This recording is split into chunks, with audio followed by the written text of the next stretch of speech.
There's no way I would get anything done if I didn't schedule it into my day. Hey everyone, I hope you're having a good day. Today we're going to talk about block schedules, what they are, what they're not, how to make one work, how to troubleshoot one that doesn't work, and a few things to remember if you are new to block scheduling. But first, if you're new around here, hello, my name is Lydia Senn, and I make videos on frugal and simple living and time management because that apparently is my passion. Last week I had a Zoom call with a client and I was sharing my screen with her and I said, hold on a second, let me put my next meeting, because she had asked for an extra Zoom day, into my Google Calendar. And keep in mind that this client is a professional organizer. She's a New York Times bestselling author, and she saw my Google Calendar and gasped and said, can you teach me how to do that? Because it's amazing how you may thrive in one area. So hers is physical organization, but you may struggle in another area, which for her was keeping her schedule on track. And you can flip it. Physical organization, it's like I have blindness to it. I have clutter blindness, but actual schedule keeping is where I thrive. So if you are wanting some tips on how to create a better block schedule and just kind of figure out how to do it all, then this video is hopefully going to be helpful for you. Now, a little bit of a caveat before we begin. Number one, nobody is doing it all. No one. Number two, just because someone appears to be doing more than you doesn't mean that they are. If you sat down and made a video about all the stuff you do in a day, you would realize it's a lot. Number three, it's not a competition. Number four, I get up at 4 a.m. doesn't mean you have to get up at 4 a.m. or that you're less productive because you don't get up at 4 a.m. You can be just as productive at 1 a.m. or 10 o'clock at night or 11 o'clock in the morning. You have to find the time that works for you. And block scheduling isn't for everyone. So I could give you 100 tips telling you how to kill your schedule, but if it doesn't work for you, it doesn't work for you. It doesn't really matter, okay? So let's just jump in. So I have a lot to figure out how to balance on a daily basis. So I work from home full-time as a virtual assistant. I have 4 kids, 3 of them I homeschool, and 1 of them is a toddler, or 3-year-old preschooler. I am a full-time college student now, and then I'm a wife and a mom, and all of those things. So it's all about prioritizing in the moment what needs to be done. And so a block schedule is just taking your day and breaking it into blocks. It's breaking it into little segments. This is how I view it. If you sleep for 8 hours a day, but if you sleep for 8 hours a day, that leaves you 16 hours. If you break up that time in 2-hour chunks, that gives you 8 little portions to do what you need to do. So if you work outside the home, you know that probably 2 of those, or at least one of those chunks, the 2 hours is commuting, and then the 8 hours is working. So that leaves you 6 hours to figure out the rest of your time, which isn't a lot. But that's still 6 hours that are yours. And you can schedule them out however you need to fit those areas of your life. So the first thing that I do when creating a block schedule is list out everything that needs to get done. Now this is before I even put it into my Google Calendar or my planner, my paper planner. I use both. I write out everything that needs to be done. And this includes work tasks, homekeeping tasks, and my daily 4, which I'll talk about in a minute, kids' school / activities, college, and then social / hobbies. So a lot of times when you're looking at how to make a schedule, it'll say, identify what work you need to get done that day. No. Back it up. We're going to do this by week. A daily to-do list? No. A weekly to-do list. Why? Because not everything is going to get done in one day. And sometimes you need to be a little bit more flexible and move things around to a different day. Not every single day looks exactly the same. So some days we may have appointments or activities or something else going on. And so my trip to, run errands and pick up a few things at the grocery store or call and make appointments or whatever it was that's on my to-do list isn't necessarily going to get done that day. And so I need to look at my overall schedule and figure out what days I can run errands, make phone calls, etc., etc. Time blocking works because it creates a visual picture of what your week looks like. And you're not a completely visual person. It does kind of help you see areas where you may have a little bit more time than you thought, areas where you can schedule some things, or areas where you can just chill. Okay, so the next thing I do when creating a block schedule is choosing what needs to be prioritized. So not everything can get done at the same time, and not everything is the same priority. So I read a book by Jessica Turner called Stretched Too Thin, and in the book she talks about that we're all juggling balls. And some of the balls are made of glass and some of them are made out of rubber. And so you need to know what in your life you can drop that will bounce back and what in your life that you drop that's going to shatter. And so obviously things that my family needs is going to be a bigger priority than a social event or even my own schoolwork.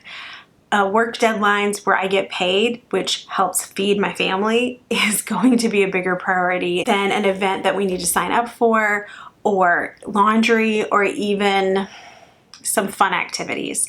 It's all about prioritizing what is the most breakable in that moment and letting go of things that necessarily aren't life or death or going to have a negative impact on your overall home's well-being. For example, this morning, I put the last of our dirty clothes in the washing machine and it felt great. Now, those clothes aren't going to get folded and put away for days, but we all have clean underwear, and if we need to go get it out of the basket, we can. Know what you're going to need to prioritize. And so I'm prioritizing getting classwork done, turning in work for clients, and even recording this video over folding laundry any day of the week. I will do anything any day of the week to not have to fold laundry. Next, decide how much flexibility you need and how much structure you need. I cannot do an unstructured day. I am flexible in so many areas. I'm just, okay, plot twist, let's move on and figure out how to make this work. But if I don't have structure, I'm going to wander off and get into trouble. My husband tells me all the time that I have to stay busy because if I don't, I stir up trouble. I'm just like, oh, you know what? We need to start a new project. Let's repaint the bathroom. And he's like, it's 1 o'clock in the morning. Oh. Yeah, so I was actually telling someone this the other day. My husband doesn't have to travel for work as much as he used to, but back when he did, I would have to set an alarm in my phone to go to bed at night because it would be 3 o'clock in the morning and I'm like, oh, it's dark outside and the kids have been asleep for 5 hours. Maybe I should go to bed now. So I need structure, I need routine, I kind of need a rigid schedule. If you're not the type of person that responds well to tight deadlines and a rigid schedule, then know that about yourself and don't pack things in so lightly, make things a little bit loose, make it more of a suggestion and less of a deadline. Know what parts of your day that you have the most control over. So for me, it's early in the morning from 4 to 7. My kids generally don't get up until 7, although the time change has ruined my life. I think we're adjusting to it now, but for a while there, it was touch and go every morning.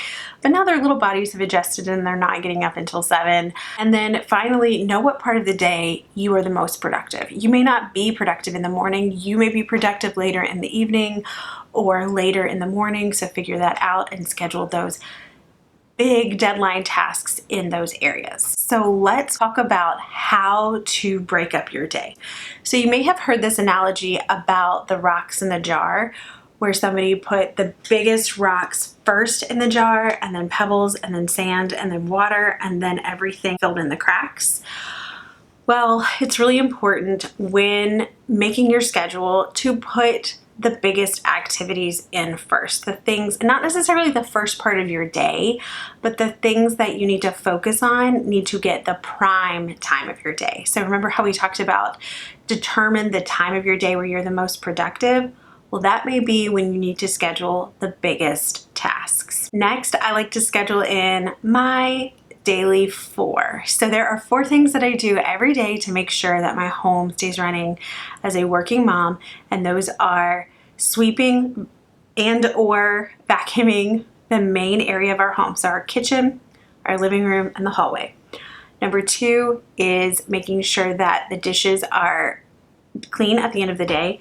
So we wake up to an empty sink and we go to sleep to an empty sink, although there are times when that doesn't happen because I will prioritize hanging out with my husband over dishes anytime, right? Number 3 is making sure that we have a meal. And then number 4 is a complete load of laundry. Now, once a week, I try to focus on cleaning like one area. And so it may be a kitchen deep clean, a bathroom deep clean. This morning, I cleaned my bathroom, I cleaned the shower. And so on Tuesdays, I usually focus on cleaning one room and doing our sheets, and then that's it. So pick 4 tasks that need to be done and do them every single day. And I promise it's like domestic magic for us undomesticated people. Let's talk about why block scheduling works. So here is how my day works, and I'm just going to read it straight to you from my calendar. 4 a.m. from 7 a.m. is when I either go to the gym, I do my schoolwork, or I work. So that's when I'm working on client projects. So that's 15 hours a week where I'm either working or doing something to help myself physically or mentally. So 4 to 7. So my kids seem to naturally get up for the most part, and we do breakfast, chores, and that's when I do my daily 4. So I'll prep dinner and stick stuff in the fridge, or I'll take the stuff I need for dinner out of the freezer. I'll throw on the laundry. I don't sweep and mop until the end of the day unless we have like tracked dirt in the house. I'll go ahead and do it then. I'll strip the bed, like anything that's on that list, I'll go ahead and do it in that 8 to 7 area. Then from 8 to 1, my kids do school. And most of the time, we do a hybrid. So 2 days a week we go into a community and we do school together. And then 3 days a week we do school at home.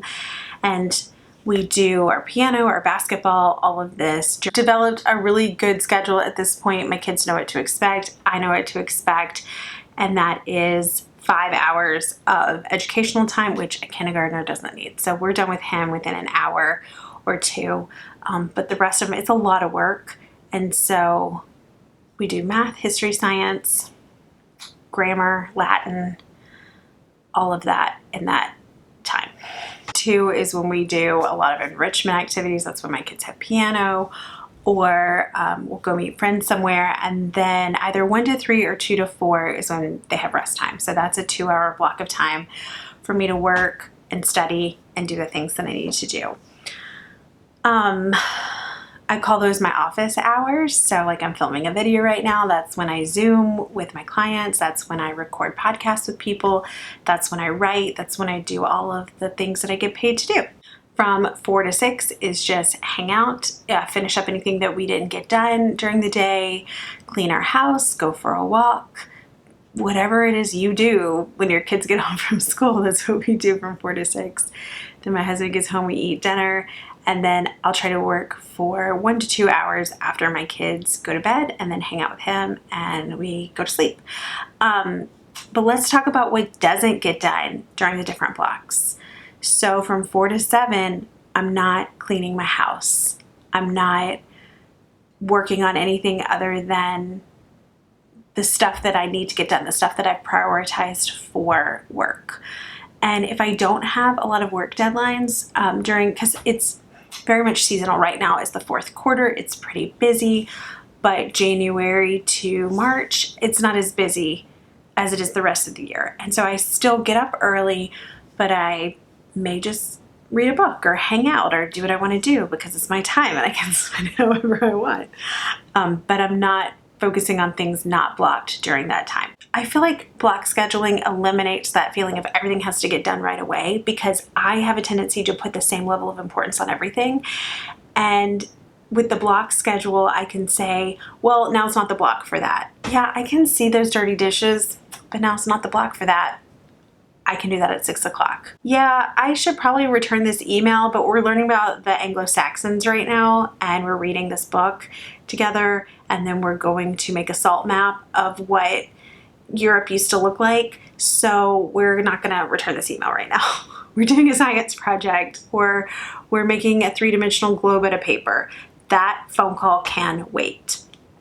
So it's all about lining up the priorities in the moment that make the most sense in the moment. When does time blocking work for you? If you find yourself constantly trying to multitask, time blocking may work for you. If you feel yourself frequently overwhelmed by all of this stuff on your to-do, or you don't know how to prioritize, or you're like me and everything feels like it's the same level of importance, a block schedule may just be the key to turning things around.